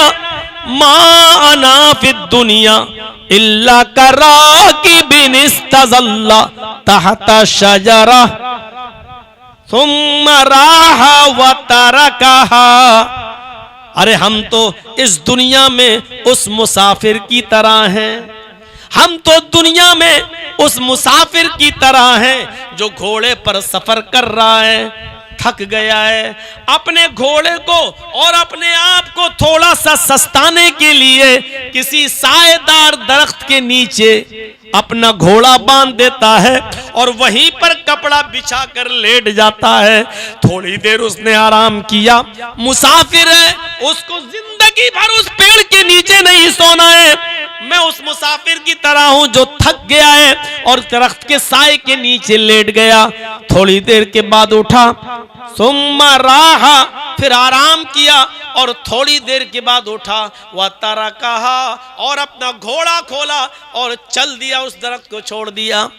जैसे मुसाफिर आदमी दरख्त के नीचे हमेशा नहीं सोता, अपना घर नहीं बनाता, थोड़ा आराम करता और गुजर जाता अपनी मंजिल की तरफ। ऐ लोगों, ऐ अब्दुल्ला, मैं भी एक मुसाफिर की तरह इस दुनिया में आया हूं, हमेशा इस दुनिया में नहीं रहना है। कुछ दिन आया हूं, इबादत करूंगा, अल्लाह की फरमा बरदारी करूंगा, नेक अमल करूंगा और फिर एक दिन ये दुनिया छोड़कर चला जाऊंगा। मेरे भाइयों फिर से सुनो, माली वलिद दुनिया मा अना फिद दुनिया इल्ला कराकिबिन इस्तज़ल्ला तहता शजरा। मैं इस दुनिया में उस मुसाफिर की तरह हूं जो थोड़ी देर के लिए आराम किया और फिर इस दरख्त को छोड़कर चला गया। मैं भी इस दुनिया में कुछ दिनों के लिए आया हूं, थोड़ा इबादत करूंगा और फिर मैं अल्लाह के पास चला जाऊंगा। ये दुनिया छोड़कर मैं रुखसत हो जाऊंगा। दुनिया की हैसियत नबी अकरम की जिंदगी में देखी। इन तमाम हदीसों से आपको ऐसा लग रहा होगा कि जर्जी साहब ये कहना चाहते हैं कि दुनिया बिल्कुल तर्क कर दो। नहीं, मेरा मतलब बिल्कुल ये नहीं है कि आप दुनिया तर्क कर दें। अभी जो मैं मिसालें दूंगा उससे आप समझ में आएगी कि दुनिया की हैसियत और कितना इस्तेमाल करने की इजाजत है इस दुनिया को। बस मेरे प्यारे साथियों, जरा एक हदीस और सुन लो। 6 हदीसें अब तक सुना चुका हूं मैं आपको। यह भी तिर्मिजी की हदीस थी, 4 मुस्लिम की, 2 तिर्मिजी की हदीसें मैंने आपको सुना दी। अब जो हदीस सुनाने जा रहा हूं वो अबू दाऊद किताबुल मलाहिम की है। जरा गौर करना इस हदीस के अल्फाज पर। अल्लाह के नबी सल्लल्लाहु अलैहि वसल्लम फरमाते हैं, यूशिकुल उममु अन तदा अलैकुम कमा तदा लकलत वाला क़िसतिहा। लोगों, एक ऐसा जमाना तुम्हारे ऊपर आ जाएगा कि तुम्हारे ऊपर दुनिया की सारी कौमें ऐसे टूट पड़ेंगी। देख लीजिए आज के हालात देख लीजिए। मुसलमानों, तुम्हारे ऊपर दुनिया की सारी कौमें टूट पड़ी हैं। हिंदुस्तान ले लो, पाकिस्तान ले लो, बांग्लादेश ले लो, सीरिया ले लो, लबनान ले लो, फिलिस्तीन ले लो, ईरान ले लो, मराकश ले लो। आज जहां पर भी मुसलमान जिंदा है उस खित्ते को ले लो। यूशिकुल उममु अन तदा अलैकुम कमा तदा लकलत वाला क़िसतिहा। मुसलमानों, तुम्हारे ऊपर एक जैसा जमाना आ जाएगा कि दुनिया की सारी कौमें टूट पड़ेंगी, तुम्हारे ऊपर पिल पड़ेंगी। जैसे भूखे लोग दस्तरखान पर प्यालों पर टूट पड़ते हैं। कई दिन के भूखे लोगों को अचानक छोड़ दो तो एकदम दस्तरखान पर टूट पड़ेंगे। मौलाना साहब कई लोगों के भूखे तो छोड़ दो, किसी शादी में दावत दे के देख लो, अगर दोपहर की दावत है तो सुबह का नाश्ता नहीं करता आदमी, नहीं सुबह नाश्ता कर लूंगा तो दोपहर में खाया नहीं जाएगा, और शाम की दावत है तो दोपहर में खाना नहीं खाता कि दोपहर में खा लूंगा तो शाम को नहीं खा सकूंगा, भूखा रहता है और शाम के खाने पर टूट पड़ता। और इससे भी ज्यादा अगर देखना हो तो किसी नेता की इफ्तार पार्टी देख लो, जब वो रोजा इफ्तार कराता है लोग टूट पड़ते हैं। एक ऐसा जमाना आ जाएगा तुम्हारे ऊपर कि दुनिया की सारी कौमें तुम्हारे ऊपर टूट पड़ेंगी, जैसे भूखे लोग दस्तरखान पर टूट पड़ते हैं, प्यालों पर टूट पड़ते हैं। सहाबा ने कहा वबिन क़िल्लतिन यौमइज़िन नहनु, अय अल्लाह के रसूल क्या उस वक्त हम तादाद में कम होंगे? अय अल्लाह के नबी क्या उस वक्त हमारी तादाद कम होगी? फरमाया नहीं। अय अल्लाह के रसूल क्या उस वक्त हमारी तादाद कम होगी? आपने फरमाया बल अंतुम यौमइज़िन कसीर, नहीं तादाद तुम्हारी बहुत ज्यादा होगी। बल अंतुम यौमइज़िन कसीर, तुम तादाद में बहुत होगे। देख लो सऊदिया भी है, सीरिया भी है, लबनान भी है, ईरान सब, लेकिन आज गिनती के 1 करोड़ यहूदियों से भी आज सारे अरब ममालिक मिलकर नहीं लड़ पा रहे हैं और उसका मुंह तोड़ जवाब नहीं दे पा रहे हैं। अगर ये अरब ममालिक एक हो जाएं तो इजराइल का नामो निशान मिट जाए, उसका नक्शे से भी इजराइल का नक्शा खत्म हो जाए और नक्शे में भी इजराइल ढूंढ के नहीं मिले। लेकिन ये हमारी नाइत्तेफाकी का नतीजा है कि आज हमारी जमीन पर बेईमानी से बैठा हुआ एक हरामुद्दहर इजराइल आज हम ही पर गोलियां बरसा रहा है और हमारी बच्चों को यतीम कर रहा है और हमारी औरतों को बेवा बना रहा है। दुनिया की सारी कौमें तुम्हारे ऊपर टूट पड़ेंगी जैसे भूखे लोग दस्तरखान पे टूट पड़ते हैं। क्या उस वक्त हम तादाद में कम होंगे? फरमाया नहीं, मुसलमानों तुम्हारी तादाद बहुत होगी। आज हमारी तादाद दूसरे नंबर पर, पहले नंबर पर ईसाई, पूरी दुनिया में पहले नंबर पर ईसाई और ईसाइयों के बाद दूसरे नंबर पे मुसलमान, सेकंड नंबर पे मुसलमान। लेकिन इसके बावजूद मेरे भाइयों हालत देखो, ज़ुरिबत अलैहिमुज़ ज़िल्लतु वल मस्कना, कायनात के किसी दौर में इतना जलील मुसलमान नहीं था जितना आज के इस दौर में है। ये क्या है? जिसका दिल चाहता है तुम्हारे घर पर भगवा लहरा देता है। अभी देख लो भागलपुर की सरजमीन पर क्या हुआ, एक मस्जिद पर भगवा लहरा दिया गया। ये सारी चीजें निमंत्रण हैं दंगे की तरफ, क्योंकि एक पार्टी भारत के अंदर ऐसी है जो अपने कामों से नहीं, जब तक दंगे नहीं करवाएगी वो जीत नहीं सकती है। और अफसोस तो आपके ऊपर भी होता है कि आप भी अपना अच्छा और बुरा कैंडिडेट नहीं चुन पाते हो। देखते हो कि एक आदमी बार बार किसकी गोद में बैठ जाता है, बार बार किसको साथ देता है, बार बार किसके तलवे चाटता है, और आप उसी पार्टी के कैंडिडेट को बार बार जिताते हो।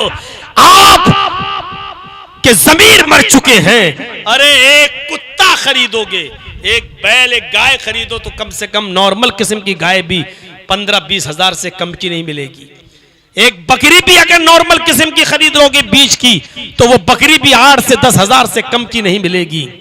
एक नॉर्मल कुत्ता भी जाकर खरीदोगे, नॉर्मल कुत्ता, वैसे तो कुत्ते 5-5 लाख के भी हैं, एक नॉर्मल किस्म का कुत्ता घर की हिफाजत के लिए अगर कोई खरीदता है तो वो भी 15 से 20 हजार का नहीं मिलता है कम से कम। लेकिन हमारा वोट 1000 रुपए में जहां डलवाना चाहो डलवा लो, 1000 दिया यहां मोहर लगा दो। अरे तुम तो उस कुत्ते की कीमत से भी ज्यादा गिर चुके हो। तुम्हारी हैसियत तुम्हारी औकात ये है कि तुमसे और तुम्हारे जमीर से महंगा कुत्ता है, तुम तो उन कुत्तों से भी ज्यादा सस्ते हो जितने 1500 रुपए में तुम्हारा वोट खरीदा जा सकता है। तुम अभी तक ये ही नहीं समझ पाए हो कि हमें जाना कहां चाहिए और हमें किस तरफ रुख। हम कोई सियासी प्रचार करने नहीं आए, इसलिए नाम नहीं ले रहा हूं, बस इतना बतला रहा हूं, जो किसी के बार बार तलवे चाटता हो, बार बार उस किसी की गोद में बैठता हो और आप उसी पार्टी के कैंडिडेट को बार बार जिताते हैं, आप अभी तक पहचान ही नहीं पाए कि हमारा कौन है और गैर कौन है, या किससे हमें कम नुकसान है और किससे ज्यादा नुकसान है। ये हमारी भूल है। मेरे भाइयों, सहाबा ने पूछा कि उस वक्त हम तादाद में कम होंगे, आपने फरमाया नहीं, उस वक्त तुम्हारी तादाद बहुत ज्यादा होगी। वलाकिन्नकुम गुसा, उनका गुसा इस सैल, लेकिन तुम कीड़े और मकोड़ों की तरह हो गए, कूड़ा और करकट की तरह हो गए।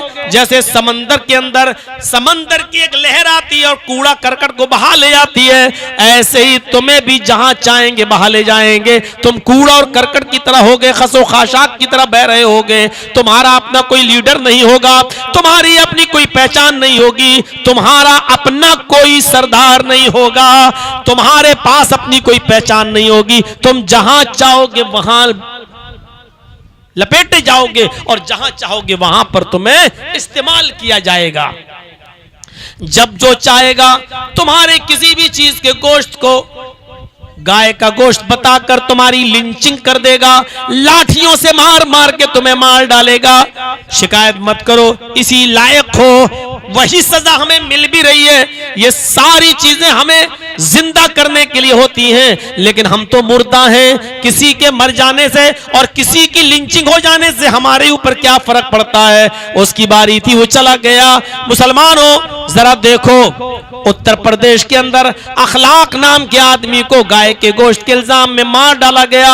अभी चंद दिन पहले उसका फैसला आया तो पता चला लेबोरेटरी में जब उस गोश्त की जांच हुई तो वो गाय का नहीं भैंस का गोश्त निकला, लेकिन वो आदमी तो मर चुका है। अब अंदाजा लगाइए कि यही हमारी हालत होना है और यही हो रही, हमारी जगह मारे जा रहे हैं। फरमाया अल्लाह के नबी सल्लल्लाहु अलैहि वसल्लम ने कि तादाद तो तुम्हारी बहुत होगी, लेकिन तुम कुछ कर नहीं पाओगे। क्यों नहीं कर पाओगे? वाला यंज़अन्नल्लाहु मिन सुदूर अदुव्विकुमुल महाबा, अल्लाह रब्बुल आलमीन काफिरों के दिलों से तुम्हारा खौफ, तुम्हारा रोब दबदबा निकाल देगा। कल तक हमने अपनी आंखों से देखा है जब बारात बजती हुई जाती थी, कल तक हमने अपनी आंखों से देखा है जब बारात बजती हुई जाती थी हमारे गैर मुस्लिम भाइयों की, और जब वो मस्जिद के पास से गुजरते थे तो बारात बैंड बाजे की बाजे बंद कर दिया करते थे और कहते थे लोगों ये मस्जिद है, यहाँ लोग नमाज पढ़ते हैं और पता नहीं हो सकता कोई नमाज पढ़ रहा हो। इस मस्जिद को क्रॉस करने के बाद जब 1 किलोमीटर दूर पहुंच जाएंगे तब बैंड बजाएंगे, तब बाजा बजाएंगे, इसलिए कि मुसलमानों को गाने बाजों से नफरत होती है। कल तक हमारी मस्जिदों का इतना एहतराम हिंदू भाई भी करते थे कि हमारी मस्जिदों के पास से गुजरते हुए बैंड बाजे भी नहीं बजाया करते थे, लेकिन आज हालात ये हैं कि हमारी मस्जिदों में ऐन नमाज के मौके पर जय श्री राम के नारे लगते हुए जाते हैं। आज हमारी मस्जिदों के पास से लाउड स्पीकर की आवाजें तेज कर दी जाती हैं, यहां तक कि गालियां मां बहन की देकर डीजे पे बजा बजाकर मुसलमानों को आहत पहुंचाई जाती है और तकलीफ दी जाती है। आज हमारी नमाजों की भी फिक्र नहीं होती है।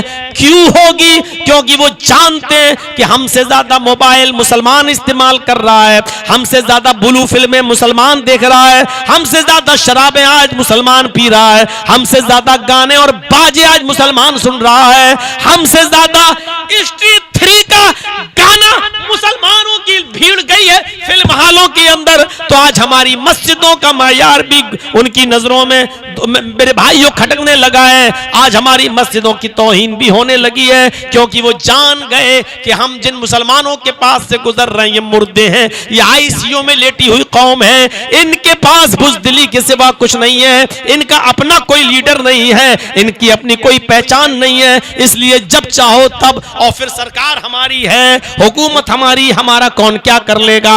ये सारी कमजोरियों को जानते हैं ये लोग, इसलिए तुम्हारा मजाक उड़ाया जा रहा है। वला यंज़िअन्नल्लाहु फी सुदूरि अदुव्विकुमुल महाबा, अल्लाह रब्बुल आलमीन काफिरों के दिलों से तुम्हारा रौब, तुम्हारा दबदबा निकाल देगा। जो खौफ और दबदबा तुम्हारा बैठा हुआ वो उनके दिलों से निकल जाएगा। वला यक़ज़िफ़न्न फी क़ुलूबिकुमुल वहन, और अल्लाह ताला तुम्हारे दिलों में वहन डाल देगा, कमजोरी पैदा कर देगा। अल्लाह तुम्हारे दिलों में वहन डाल देगा। वहन क्या है? सहाबा ने पूछा वमल वहनु या रसूल अल्लाह, आए अल्लाह के नबी ये वहन क्या है, ये कमजोरी क्या है? अल्लाह के नबी सल्लल्लाहु अलैहि वसल्लम ने फरमाया हुब्बुद दुनिया व कराहियतुल मौत। ये है हदीस और दुनिया का लफ्ज, हुब्बुद दुनिया व कराहियतुल मौत। अल्लाह के नबी ये वहन क्या है? अल्लाह हमारे दिलों में कमजोरी डाल देगा। कैसी कमजोरी? ऐसा कब होने लगेगा? जो चाहेगा हमें मारेगा, जो चाहेगा कत्ल करेगा, जो चाहेगा हमारी मस्जिदों के सामने से जय श्री राम के नारे लगाएगा, जो चाहेगा हमारे घरों पर हरे भगवा झंडा लहराएगा, जो चाहेगा हमारी मस्जिदों पर हरे झंडा भगवा झंडा लहरा देगा, जो चाहेगा हमारा मजाक उड़ाएगा। ये कमजोरी अल्लाह तबारक ताला तुम्हारे दिलों में डाल देगा। यानी ये कब होगा? हुब्बुद दुनिया व कराहियतुल मौत, जब तुम्हारे दिलों में दुनिया की मोहब्बत सवार हो जाएगी। आज दुनिया की मोहब्बत हमें इतनी सवार है, वो मर्रा मरे हम तो महफूज हैं। आज दुनिया इतनी सवार है कि दूसरा हमारा पड़ोसी भूखा सो रहा है लेकिन हमारे घर में एयर कंडीशन चल रहा है। हमारे पड़ोस का बच्चा बीमार है, रात भर करा रहा है।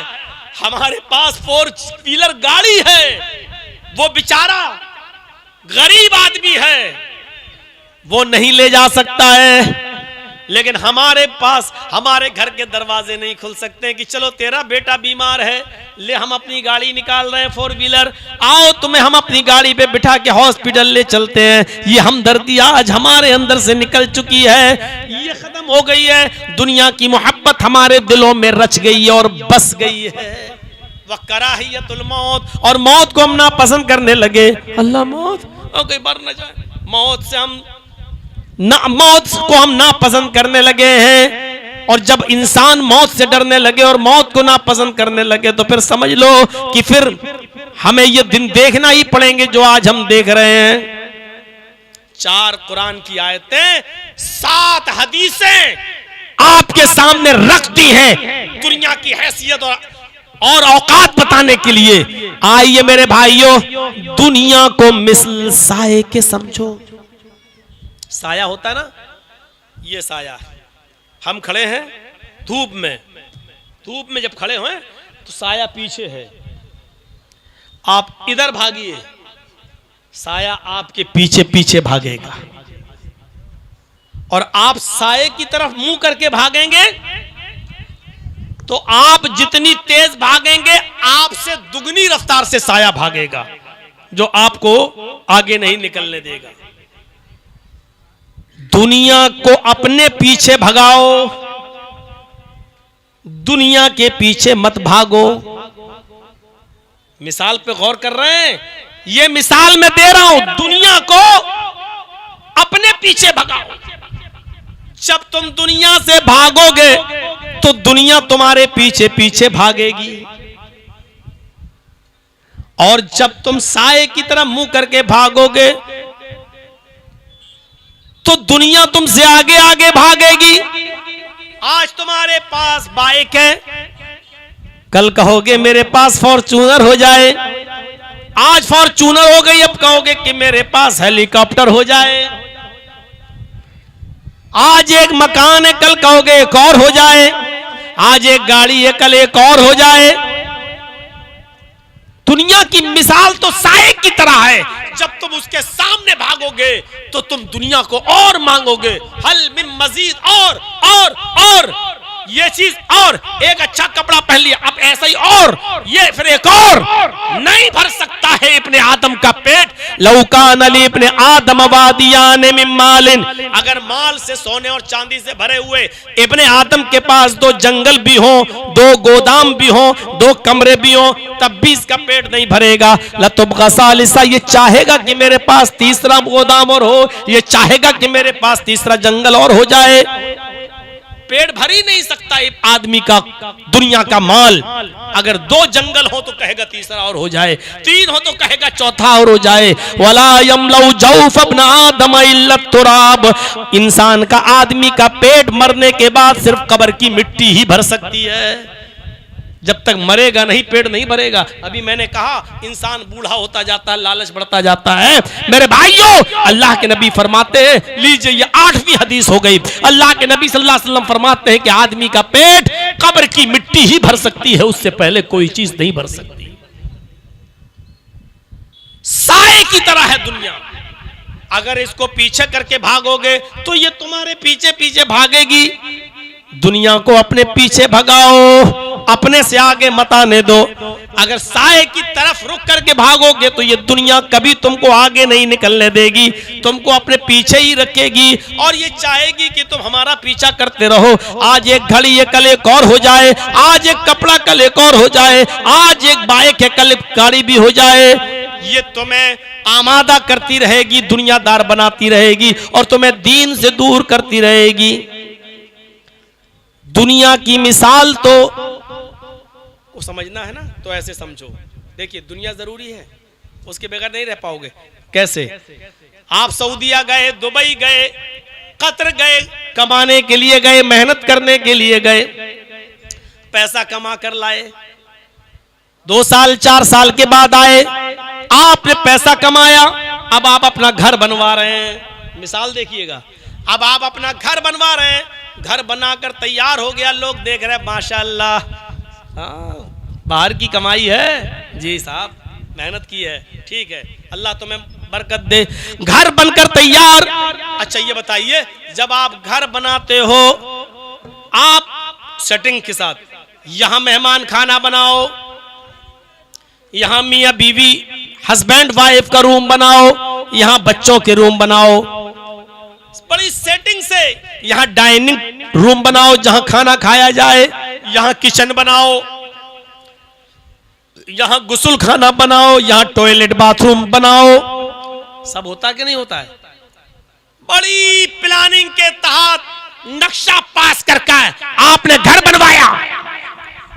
गौर कीजिए, आपने गेस्ट रूम भी बनाया, आपने डाइनिंग रूम भी बनाया, आपने बच्चों के रूम भी बनवाए, आपने हस्बैंड वाइफ का कमरा भी बनाया, किचन भी बनवाया, बरामदा भी बनवाया और घर के उसी खास हिस्से के अंदर आपने लैट्रीन भी बनवाई, टॉयलेट भी बनवाई।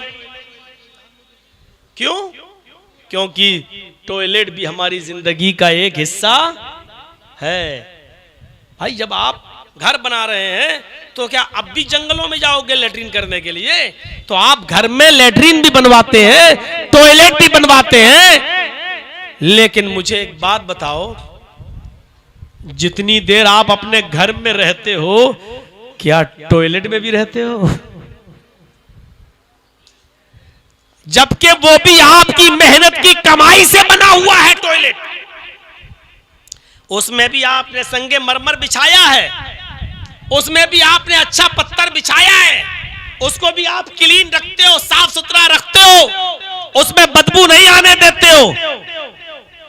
लेकिन घर के कोने में बना हुआ टॉयलेट आप सिर्फ जरूरत के तहत इस्तेमाल करते हो या 24 घंटे इस्तेमाल करते हो? किसी को भी खड़ा करके पूछो क्या 24 घंटे इस्तेमाल करते हो? कहेगा नहीं मौलाना साहब पागल हो क्या है, लैट्रिन में 24 घंटे कौन बैठेगा? और ज्यादा अगर हमारी तरह कर्रा सख्त मिजाज का हुआ है, लैट्रिन में 24 घंटे बैठो पत्थर बचा, हाँ तो अपने बाप को बिठाल दे। लैट्रिन को बनाना जरूरी है, क्यों? क्योंकि वो हमारी जिंदगी का एक हिस्सा है, जरूरियाते जिंदगी में शामिल है लैट्रिन का बनाना। आप घर में 24 घंटे रहते हो लेकिन लैट्रिन में मुश्किल से 5 मिनट 10 मिनट, और वो भी अपनी मर्जी से नहीं जाते हो। कोई लैट्रिन में अपनी मर्जी से जाता नहीं, जब जरूरत महसूस होती है तब जाता है। इसका मतलब जरूरत के तहत तुम लैट्रिन को इस्तेमाल कर रहे हो, बाथरूम इस्तेमाल कर रहे हो। बस यही मिसाल है दुनिया की। दुनिया जरूरी है जैसे लैट्रीन घर में बनाना जरूरी है, लेकिन जिस तरह लैट्रीन को आप जरूरत के तहत इस्तेमाल करते हो हर वक्त नहीं, बस ऐसे ही दुनिया को जरूरत के तहत इस्तेमाल करो हर वक्त नहीं। समझ गए ना? जिस तरह लैट्रीन घर का एक हिस्सा है, होना जरूरी है, उसी तरीके से दुनिया में आए हो तो जिंदगी गुजारना जरूरी है, दुनिया में आए हो तो दुनिया में रहना जरूरी है।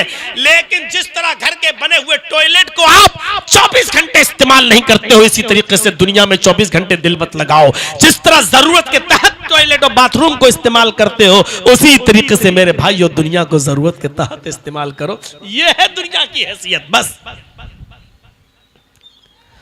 एक और मिसाल से समझने की कोशिश करिएगा मेरे प्यारे साथियों, बड़ी प्यारी मिसाल देने जा रहा हूं। मौलाना रूमी, अल्लामा रूमी ने यह मिसाल दी है, बहुत जबरदस्त मिसाल दी है। दुनिया की मिसाल पानी की तरह है। दुनिया क्या है? पानी। और इंसान की मिसाल कश्ती की तरह। कश्ती समझते हैं ना? नाव।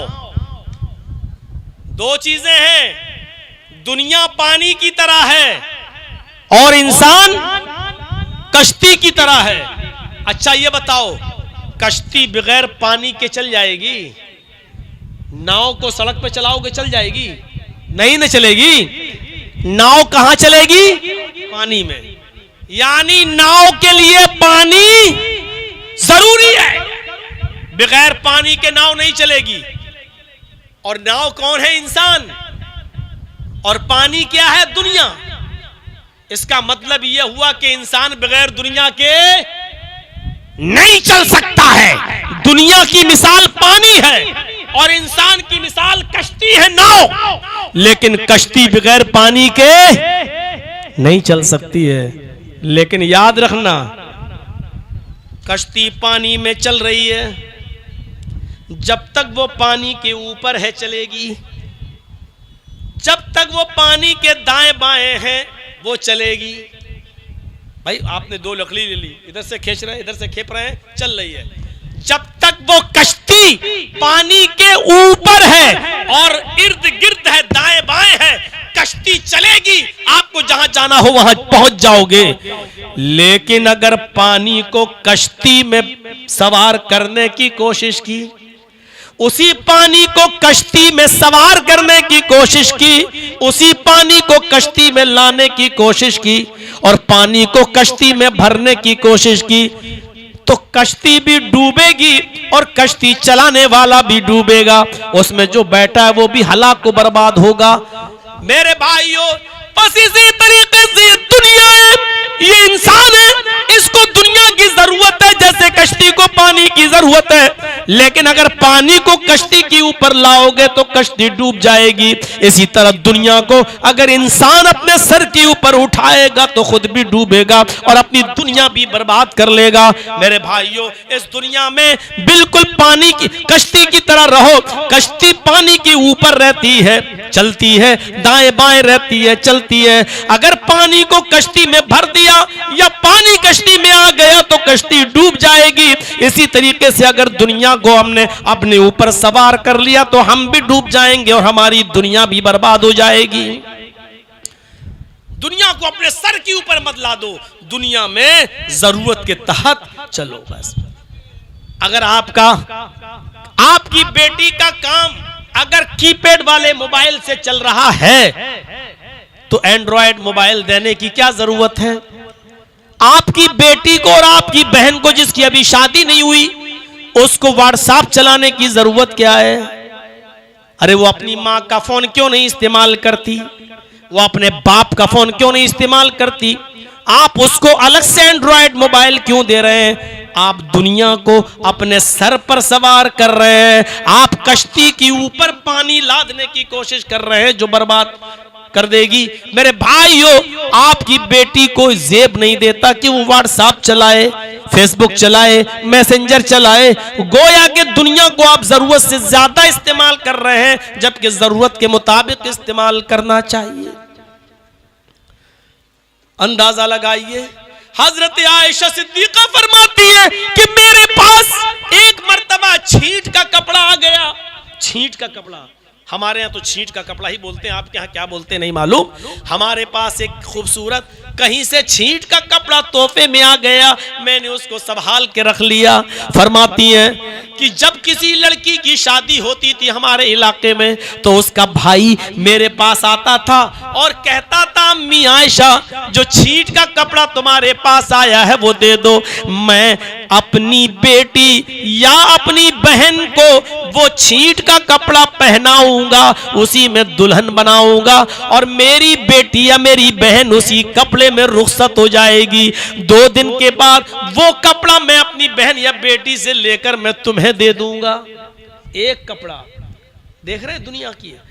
मेरे पास एक कपड़ा था छींट का, वो आया कहीं से तोहफे में, लेकिन मोहल्ले के लोग, शहर के लोग, बस्ती के लोग मेरे पास आते थे जब उनकी बहन की या बेटी की शादी होती थी और शादी के मौके पर वो मुझसे मेरा कपड़ा ले जाते थे और उसी कपड़े में अपनी बेटी को, अपनी बहन को वो दुल्हन बनाते थे और उसी कपड़े में वो रुखसत कर दिया जाती थी। 2-3 दिन के बाद उनका भाई या उनके बाप वो कपड़ा अपनी बेटी या बहन से लेकर मुझे पहुंचा दिया करता था। ऐसा चलता रहा, लेकिन कुछ ही दिन गुजरे, लोगों तनाफसु कमा तनाफसु, फिर दुनिया ने थोड़ा सा पैर फैलाया। आज ये हाल हो गया मेरे शहर का। हजरत आयशा फरमाती है अब ये हाल हो गया मेरे शहर का कि अब मैं वही कपड़ा, वही छींट का कपड़ा मैं पहनने के लिए अपनी नौकरानी को देती हूँ, अपनी बांदी को देती हूँ, अपनी लौंडी को देती हूँ, अपने घर में काम करने वाली को वो कपड़ा देती हूँ तो वो भी नाक और मुंह बनाती है।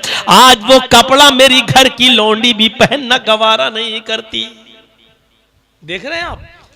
एक दिन था, हजरत आयशा कह रही, एक दिन था कि वो तोहफे में मिला हुआ कपड़ा मुझसे मोहल्ले के लोग ले जाते थे और अपनी बहन और बेटी को उसी कपड़े में दुल्हन बनाकर रुखसत करते थे और 2-3 दिन के बाद कपड़ा मुझे पहुंचा देते थे। आज दुनिया ने पैर फैला लिए, उस जमाने की बात हजरत आयशा कह रही, आज दुनिया ने पैर फैला लिए, आज इतने पैर फैला लिए कि वही छींट का कपड़ा जो मुझे तोहफे में मिला मैं अपने घर की नौकरानी को देती हूँ तो वो भी पहनने के लिए तैयार नहीं, वो भी नाक भौं चढ़ाती हूँ मैं ये कपड़ा पहनूंगी। इसको वो बुरी नजर से देख रही थी कि देखो दुनिया कहां से कहां पहुंच गई। अल्लाह के नबी सल्लल्लाहु अलैहि वसल्लम के पास कहीं से एक रेशम का रुमाल, एक रेशम का कपड़ा आ गया।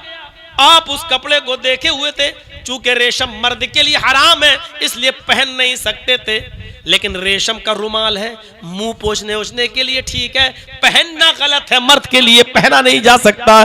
फरमाया रेशम का वो कपड़ा, वो रुमाल कहीं से आ गया। सहाबा किराम उसको देखने लगे, इतना अच्छा, एक जाता दूसरा देखता, दूसरा जाता तीसरा देखता, उन्होंने कभी इतना खूबसूरत और ऐसा रेशमी कपड़ा देखा ही नहीं था। वो देख देख कर खुश होने लगे। ये भी अल्लाह के नबी ने देखा कि ये लोग रेशम के कपड़े को देखकर खुश हो रहे हैं, ऐसा ना हो कि दुनिया की मोहब्बत इनके दिलों में पैदा हो जाए। आपने फरमाया मेरे साथियों ये रेशम का जो कपड़ा तुम देख रहे हो, लमनादिल साद, साद इब्ने साद फिल जन्नति अफजलु मिनहा।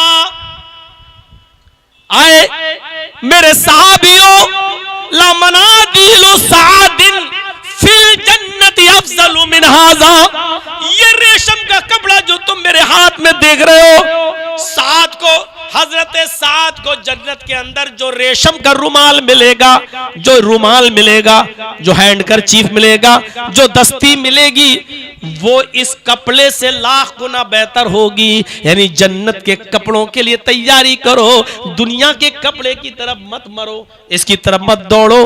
गौर कीजिए, लमनादिलो सादिन फिल जन्नती अफजलु मिन हाजा, हजरत साद को जन्नत में जो रुमाल मिलेगा वो इससे लाख गुना बेहतर होगा। आपने ये कहकर लोगों का रुख मोड़ दिया और लोगों को दूसरी तरफ घुमा दिया, कहीं दुनिया की मोहब्बत इनके अंदर सराहत न कर जाए। सोचिए, एक बार हजरत अबू उबैदा इब्न अल जर्राह को आपने बहरीन भेजा, जाओ वहां के काफिरों से जिजिया और टैक्स का माल लेकर आओ। हजरत अबू उबैदा इब्न अल जर्राह बहरीन गए और वहां से जिजिया और टैक्स का माल लेकर आए। वो सहाबा में तकसीम होना था। मदीने आए, मस्जिद नबवी में पहुंच गए। अंसारियों को, मदीने के अंसारियों को पता चला आज अबू उबैदा इब्न जर्राह बहरीन से बहुत सा माल लेकर आए हैं। सुबह फजर की नमाज के बाद ये माल तकसीम होगा, ये माल बटेगा और हमें भी हमारा हिस्सा मिलेगा। सहाबा किराम रात ही से मस्जिद में जाकर बैठ गए। फजर की अजान से बहुत पहले आ गए और मस्जिद में बैठ गए। ऐसा ना हो कि फजर के वक्त आंख बंद लग जाए, ना उठ पाए और माल से महरूम रह जाएं, तो सब पहले आ गए। अल्लाह के रसूल फजर की नमाज पढ़ाने के लिए जब निकले तो सहाबा किराम से भरी हुई मस्जिद को देखा तो आपने पूछा क्या बात है, आज तो माशाल्लाह मस्जिद खचाखच भरी हुई है। साहबा हंसने लगे जी। फिर आपने कहा अच्छा, ओ तुम्हें पता चल गया, इल्म हो गया, अबू उबैदा बहरीन से माल लेकर आए हैं। साहबा ने कहा हाँ अय अल्लाह के रसूल, हमें इस बात का पता चल गया है कि वो माल लाए हैं और आज तकसीम होगा। अल्लाह के नबी ने नमाज फजर पढ़ाई और फजर की नमाज पढ़ाने के बाद आप खड़े हो गए और खड़े होने के बाद जो जुमले कहे वो जुमले सुनने के लायक है। मेरे भाइयों, आपने फरमाया अब शिर, खुश हो जाओ, तुम्हें खुशी हो, जो माल लाए हैं हजरत अबू उबैदा वो तुम्हें मिलेगा और तुम्हें पूरा पूरा हिस्सा मिलेगा। आज वो माल तकसीम होगा, मोहम्मद अपने घर कुछ नहीं ले जाएगा, वो सारा माल तुम्हारे दरमियान तकसीम होगा।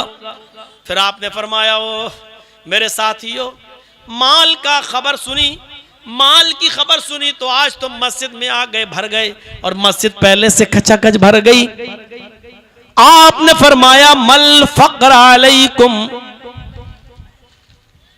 मल फखरा अख्शा अलैकुम, मैं तुम्हारे ऊपर फकीरी के डर से नहीं डरता हूं, यानी मेरे इंतकाल के बाद तुम फकीर हो जाओगे, मुझे इस बात का डर नहीं है। मेरे इंतकाल के बाद तुमसे मालो दौलत छीन ली जाएगी, मुझे इस बात का डर नहीं है। वलाकिन्नी अख्शा अलैकुम अन तुबसतत दुनिया कमा बुसितत अला मन कान कबलहुम अला मन कान कबलकुम।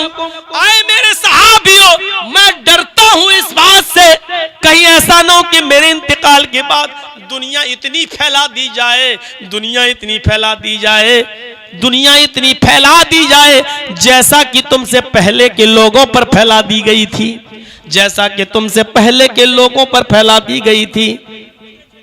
तनाफसूहा कमा तनाफसूहा, फिर दुनिया को चाहने के लिए तुम रेस लगाने लगो, दुनिया हासिल करने के लिए तुम दौड़ लगाने लगो, एक दूसरे को पछाड़ने लगो और उसको गिरा कर तुम दुनिया हासिल करने के लिए एक दूसरे से आगे बढ़ने लगो।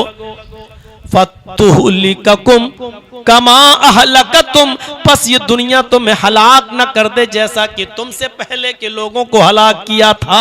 मेरे प्यारे साथियों, जरा गौर करो, अबू उबैदा इब्न अल जर्राह को अल्लाह के नबी ने मुल्क शाम का गवर्नर बनाया और ये गवर्नरी कर रहे थे। एक दिन अबू उबैदा के पास हजरत उमर शाम में जाते तो लोगों से पूछते हैं कि तुम्हारा अमीर अबू उबैदा ठीक है? लोगों ने फरमाया हाँ माशाल्लाह बहुत अच्छा। पूछा आए अबू उबैदा, आए अबू उबैदा, मुझे तुम्हारा घर देखना है, मुझे अपना घर दिखाओ, मैंने तुम्हें गवर्नर बनाया है, तुम्हारी बड़ी तारीफ लोग कर रहे हैं और तुमने बहुत तरक्की की मुल्क के शाम के अंदर, अल्लाह तुम्हें मजीद दे, मुझे बताओ तुम्हारा घर कहाँ है? हजरत अबू उबैदा इब्न अल जर्राह कहते हैं अमीरुल मोमिनीन मेरे घर में न चले तो बेहतर होगा। फरमाया नहीं मैं चलूंगा। हजरत अबू उबैदा ने कहा आया अमीरुल मोमिनीन, अगर मेरे घर जाओगे तो आपके आंखों में आंसुओं को निचोड़ने के सिवा और कुछ नहीं मिलेगा। फरमाया हजरत उमर ने आया अबू उबैदा मुझे तुम्हारा घर देखना है तो देखना है, चलो। मुल्क शाम का गवर्नर हजरत उमर ने सोचा पूरे मुल्क में तरक्की की राह खोल दी हो जिसने, उसका घर भी अच्छा होगा। हजरत अबू उबैदा ले जाते हैं मुल्क शाम से निकलकर जब शहर दमिश्क में पहुंचे और चमकता हुआ ये शहर क्रॉस करके जब जंगल में पहुंचे, कहा कितना दूर है? कहा अब तो आ ही गया। और थोड़ा दूर गए, फिर उमर ने पूछा कहां है? और कितना दूर? कहा अब तो आ ही गया। एक जंगल आ गया। फरमाया अरे अबू उबैदा, शहर निकल गया, मुल्क निकल गया, अब जंगल आ गया, तुम कह रहे हो? कहा वो झोपड़ी जो दिख रही है, हाँ वही मेरा घर है। हजरत उमर ने कहा मैं अंदर जाकर देखूंगा।